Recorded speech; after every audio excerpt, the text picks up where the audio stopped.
આવે છે। નજર કરીએ સમાચાર પર।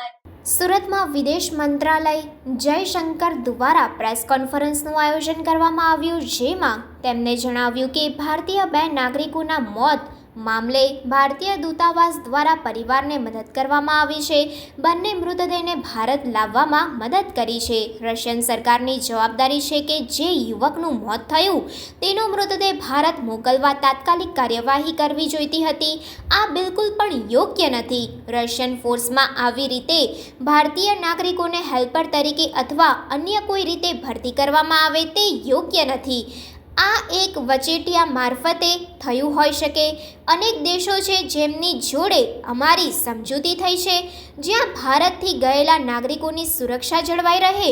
ગત વર્ષે જર્મની, ઓસ્ટ્રેલિયા જેવા દેશો જોડે આવા કરાર થયા હતા। આજે એક ગ્લોબલ વર્કપ્લેસ બનતો જઈ રહ્યો છે। અન્યાયિક પ્રક્રિયામાં પ્રોટેક્શન માટેની વ્યવસ્થા પણ ઊભી કરવામાં આવી છે, જ્યાં વિદેશોમાં ફસાયેલા લોકો માટે ફંડની વ્યવસ્થા પણ કરવામાં આવી છે। ટિકિટોનો ખર્ચ કરી શકે તેમ ન હોય તેવા સંજોગોમાં આવા લોકોને ફંડનો લાભ મળશે। ગત વર્ષે યુદ્ધમાં ફસાયેલા લોકોને અલગ અલગ ઓપરેશન હેઠળ ભારત સુરક્ષિત હાલતમાં લાવવામાં આવ્યા હતા, તેમ વિદેશ મંત્રી जयशंकर द्वारा प्रेस कॉन्फ्रेंस में जणावाયું। मुझे बहुत खुशी हुई कि मैं यहाँ आज सूरत आया हूँ और आप जानते हैं कि गुजरात की संसद सदस्य होते मैं ऐसे गुजरात के साथ पिछले 5 साल में मेरे काफ़ी घनिष्ठ संबंध बढ़े हैं और आज मैं सूरत में हूँ। कल परसों राजकोट अहमदाबाद भी जा रहा। अभी सुबह दोपहर को एक जगह वहाँ बिजनेस इवेंट पे मुझे वहाँ अपने विचार रखने का मौका मिला। शाम को भी एक कार्यक्रम है, बीच में एक इंडस्ट्री विजिट भी है। तो मैं तो इतना ही कहूँगा कि गुजरात में मेरे लिए इंटरेस्ट खासकर क्योंकि गुजराती जो हैं पूरे दुनिया में फैले हैं, बड़े ग्लोबलाइज लोग हैं। व्यापार की बात करें या NRI की बात करें तो उसमें गुजरात का प्रेजेंस काफ़ी स्ट्रॉन्ग होता है। तो विदेश मंत्री और गुजरात के संबंध बहुत स्पेशल होते हैं। तो मैं इसी पे छोड़ देता हूँ। आपके मन में कुछ सवाल होगा तो आप ज़रूर पूछिएगा। तो फ्लोर इज ओपन। हाँ, आज जो जहाँ से मैं अभी आया हूँ, जो बिज़नेस इवेंट जो था वो साउथ गुजरात चैम्बर और फिक्की का जो जॉइंट इवेंट जो था, वहाँ ये प्रश्न उठाया गया था कि यहाँ डायमंड इंडस्ट्री को थोड़ी सी चिंता है क्योंकि वो G7 देश और यूरोपियन यूनियन कुछ डायमंड का रशियन डायमंड पे कुछ सैंक्शन लगाने की उस दिशा में जा रहे हैं। और मैंने उनको ज़रूर कहा कि यूरोपियन देशों के साथ भी हमारी बात हो रही है, ब्रसल्स में भी हो रही है, और G7 के अलग अलग सदस्य जो हैं उनके साथ भी ये विषय उठाया गया है। और हमने उनके सामने बात रखी है कि जो क्योंकि डायमंड के बिज़नेस में इतने छोटे स्मॉल बिज़नेस हैं, इतने कारीगर हैं, इतने लोगों की रोजगारी है, उसका ज़रूर ख्याल रखें। तो मुझे लगता है कि अभी सिचुएशन उतना स्पष्ट नहीं है। तो हमारी कोशिश होगी कि जो हमारी चिंताएं जो हैं, जो चीज़ें हमने कही हैं, उसको मन में रखते हुए वो अपना जो भी नीति बनाएंगे उसका ज़रूर वो ख्याल देंगे। तो अभी जो है हमें थोड़ा देखना होगा। ये भी है कि पहले जो पूरा बिज़नेस जो एंटवर्प में होता था, अभी थोड़ा बिज़नेस शिफ्ट भी हो गया है। वो भी एक हकीकत है जिसका अपना असर होता है इंडस्ट्री में, तो उसको हमें देखना होगा। सर, एक बड़ी समस्या देखी जा रही है रशिया और यूक्रेन युद्ध में। यहाँ से कई एजेंसियां इलीगल तौर पर यहाँ के यूथ को रशिया में भेजती है, आर्मी उसे हेल्पर की तौर पर यूज करते हैं और हमले में उनकी डेथ होती है। सर, दूसरी बात ये कि पूरा मामला इलीगल है, साथ में अगर डेथ होती है तो वहाँ से डेड बॉडी आने में भी काफ़ी समय लगता है और ऐसे कई देश आप कह रहे हैं मेरे ख्याल से दो केस अभी तक हुए हैं जहां लोगों की मृत्यु हुई है, और दोनों केस में हमारे राजदूतावास ने तुरंत जो उनके साइड से जो हो सका वो उन्होंने बॉडी वापस लाने की कोशिश की। थोड़ा समय तो लगा क्योंकि जहां उनकी मृत्यु हुई वो उतना आसान नहीं था वहां पहुंचने में और बॉडी वापस लाने में, पर हमने बहुत स्ट्रांगली रशिया के साथ ये मामला उठाया है और हमारे राजदूत ने मॉस्को में भी ये विषय उठाया है, विदेश सचिव ने दिल्ली में भी रशियन राजदूत के साथ ये इस पर बातचीत हुई है कि हमारा मानना है कि ये बिल्कुल गलत है कि कोई भी भारतीय नागरिक किसी और सेना में ना तो किसी भी तरीके से ना भर्ती करेगा, ना कोई हेल्पर किसी भी रूप में वहाँ उसको होना ही नहीं चाहिए। और अगर उनके यहाँ ऐसे माने लोग, क्योंकि ये कोई लगता है कि कोई बीच के लोग हैं जो ये चीज़ करते हैं, इनको ये रशियन सरकार की जिम्मेदारी है ये रोकना। और हमारे सूचना के अनुसार हमें जो खबर मिली है करीब 23-24 अभी तक ऐसे व्यक्ति हैं जिनका डिटेल हमें पता है, उनको हम वापस लाने की कोशिश कर रहे हैं। सर, एक मामला 2022 में आया था, जैन फैमिली की एक बच्ची को जर्मनी में जिस तरीके से रखा गया है, परिवार की लड़ाई है, परिवार से हमारी बात हुई, सरकार बतौर अच्छा काम कर रही है, नेवी ऑफिसर्स को लेके आती है सब कुछ, ये बच्ची को लाने में आखिर क्यों देरी हो रही है? जैन परिवार ये चाहता है।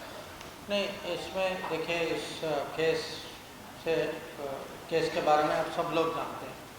मैं खुद जो ये बच्चे के जो माता पिता हैं मैं उनसे खुद मिला। केस में प्रॉब्लम ये है कि इस बच्चे को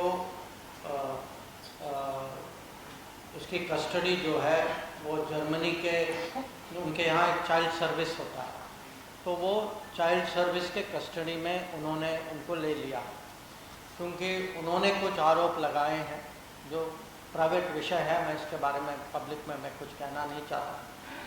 तो हम जो हैं हमने ये विषय अभी नहीं, मैंने काफ़ी समय से हमारी बातचीत चल रही है जर्मन सरकार के साथ, और इसमें दो चीज़ हैं। एक कि जो बच्चे, क्योंकि कोई भी ये कोर्ट का विषय, कोर्ट में समय लगता है, तो हम नहीं चाहते कि ये बच्चे जो है अपने माहौल से, अपनी संस्कृति से दूर हो जाए, और अगर वो चाइल्ड सर्विस के कस्टडी में है तो उनका जो एनवायरनमेंट जो है वो इंडियन एनवायरनमेंट नहीं है या जर्मन एनवायरनमेंट। तो इसमें थोड़ी बहुत प्रगति तो हुई है कि हमारे जो राजदूतावास के कुछ लोग जो हैं अफसर वो बच्चे से मिलते हैं, उनके साथ समय गुजारते हैं, और अभी कोशिश कर रहे हैं कि उनके लैंग्वेज और संस्कृत कल्चर थोड़ा ऐसा कुछ सोल्यूशन निकले ताकि उनको, बच्चे को भी पढ़ाया जाए, सिखाया जाए कि जो अपनी मूल संस्कृति के बारे में।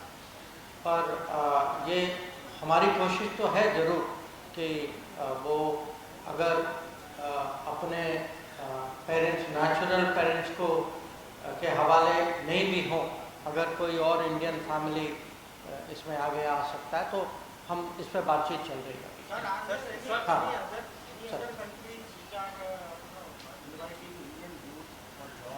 Indian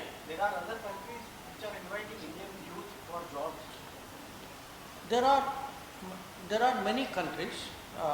What has happened is in last few years, हाँ मैं दोनों में करूँगा, पूछा उन्होंने अंग्रेजी में इसलिए मैं कर रहा हूँ, अगर आप हिंदी में ठीक है तो मैं हिंदी में कर लेता हूँ। हाँ हाँ कि काफ़ी मैं कहूँगा कि काफ़ी देश होंगे जहाँ एक तो हमारा समझौता हुआ है उनके साथ कि जो कहते हैं मोबिलिटी एग्रीमेंट, कि हमारे यहाँ से लोग जाएं और उनके साथ कैसा ट्रीटमेंट हो, क्योंकि ये नहीं होना चाहिए कि वो बाहर काम करने के लिए जाएं और उनको मान लीजिए कम तनख्वाह मिले। Nikhil Gupta.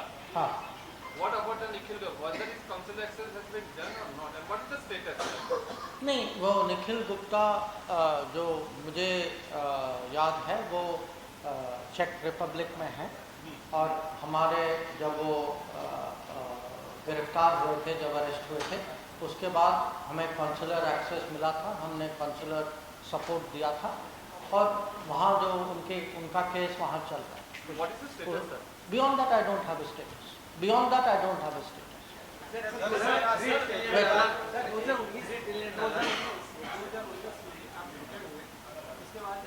नहीं, मैं 2018 में रहा, हाँ,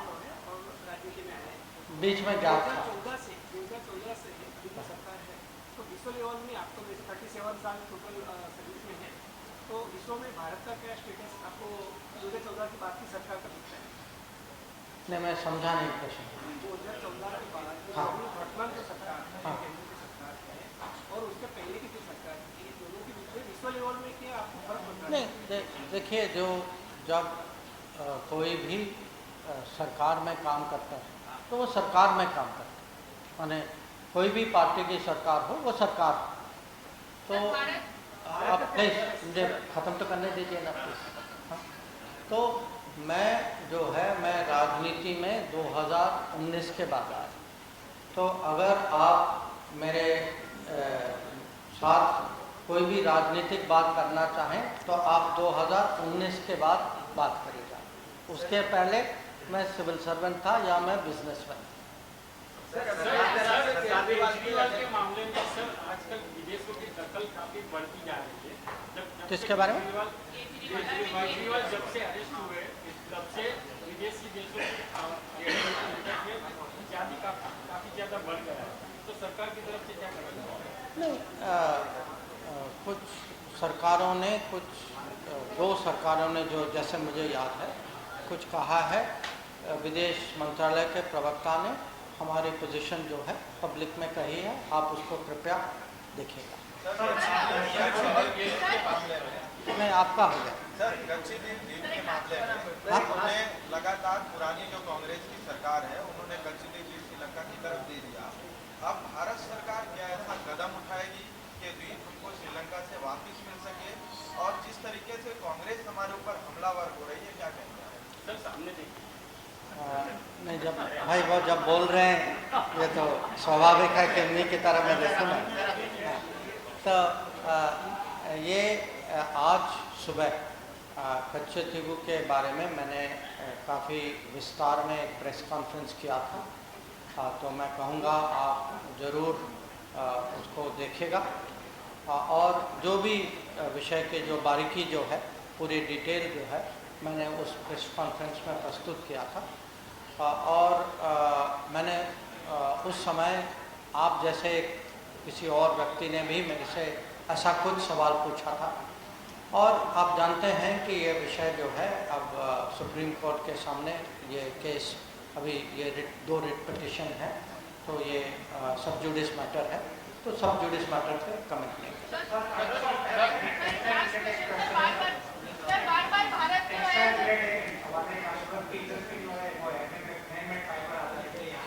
सॉरी सूरत की जो टेक्सटाइल इंडस्ट्री है वो एमएमए कार्यरत है। हमारे यहाँ जो सवाल है कि कुछ कंट्री को यूरोपियन देशों में मोस्ट फेवर्ड नेशन का दर्जा दिया हुआ है, तो हम जब यहाँ से एक्सपोर्ट करते हैं तो हमको टैक्स ज़्यादा चुकाना पड़ता है, जबकि बांग्लादेश, वियतनाम उनका कम है, पाकिस्तान का है उनका कम है।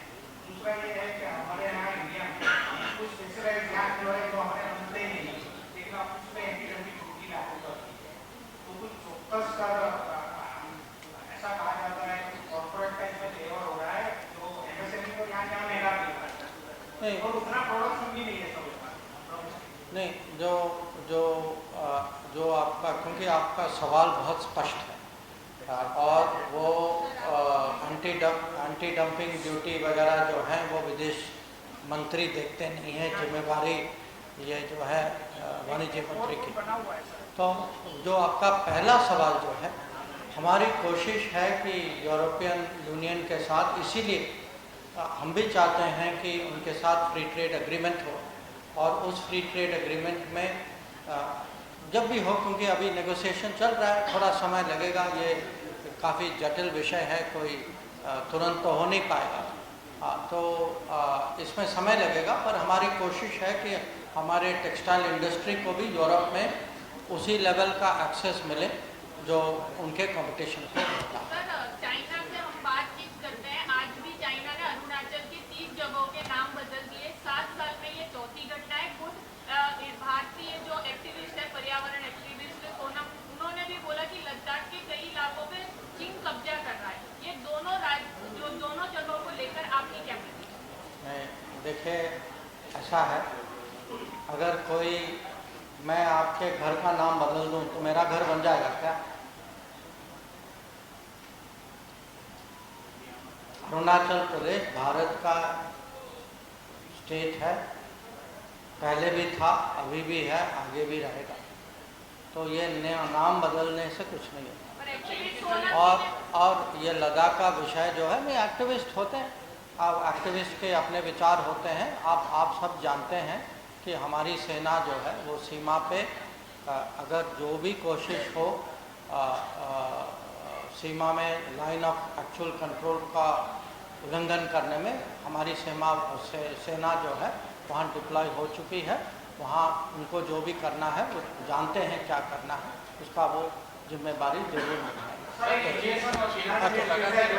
नहीं सॉरी, आपका हो गया लास्ट क्वेश्चन। चाइना जिस तरह की हरकत करते जा रहा है, चौथी के साथ जारी किया 30 जगहों के नाम, इस पर अपनी तरह से क्या प्रक्रिया होगी, क्या कहना किसके? ये अरुणाचल को लेकर जिस तरह से बार बार वो करते जा रहा है, दावा कर रहा है अरुणाचल, तो भारत सरकार इसको क्या नहीं, देखिए ऐसा है, आज आप देखिएगा, मुझे विश्वास है कि विदेश मंत्रालय से इस पे जरूर एक स्टेटमेंट आएगा। સમાચારોની ઝડપી અપડેટ માટે હમણાં જ સત્ય સ્વરાજ ન્યૂઝ ચેનલને લાઇક, શેર અને સબસ્ક્રાઇબ કરો।